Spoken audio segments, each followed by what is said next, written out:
गरीबों के लिए, वंचितों के लिए, दलितों के लिए बाबा साहब ने आरक्षण की बात की थी। उस आरक्षण को लगातार कंटिन्यू रखने के लिए गरीबों को, दलितों को उनका हक मिले, अनुसूचित जाति जनजाति के छात्रों को उनका स्कॉलरशिप का अधिकार मिले।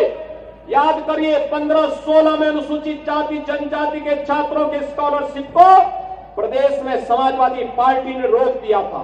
जब 17 में हम लोग आए, मैंने पूछा ये छात्रवृत्ति क्यों रोकी गई? उन्होंने कहा समाजवादी पार्टी की सरकार ने रोका है। मैंने कहा इसका प्रावधान करिए और एक साथ रिलीज कर दीजिए, जिससे हर गरीब छात्र को, हर दलित छात्र को, अनुसूचित जाति जनजाति के हर छात्र को स्कॉलरशिप का पैसा मिल सके।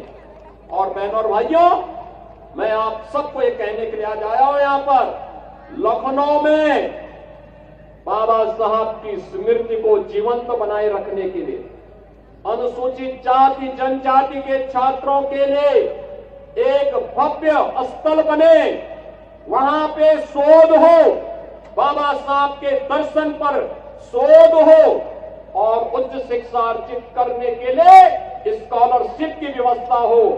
डॉक्टर भीमराव अंबेडकर महासभा के साथ मिलकर के हम लोग एक भव्य स्मारक बनाने का काम लखनऊ में कर रहे हैं। और आज मैं यही कहने के लिए आपको भी आया हूं, लखनऊ में बुद्ध विहार में भी एक भव्य स्मारक बनाने का काम हमारी सरकार यहां पे भी करने वाली है। आगरा में भी हम लोग करेंगे। ये केवल स्मारक नहीं होगा, बाबा साहब के जीवन दर्शन पर आधारित होगा, भगवान बुद्ध की शिक्षाओं पर आधारित होगा, बाबा साहब के दर्शन पर शोध का एक केंद्र बनेगा और उच्च शिक्षा के लिए स्कॉलरशिप की विशेष व्यवस्था के लिए भी स्मारक के साथ साथ छात्रावास की व्यवस्था वहां पर दे करके उन छात्रों को, जो लोग बाबा साहब के दर्शन पर कार्य करेंगे, उनकी समाज नीति पर, उनकी विदेश नीति पर, उनकी अर्थनीति पर कार्य करेंगे, उनको आगे बढ़ाने का कार्य भी इस केंद्र के माध्यम से हम लोग आगरा से भी आगे बढ़ाएंगे।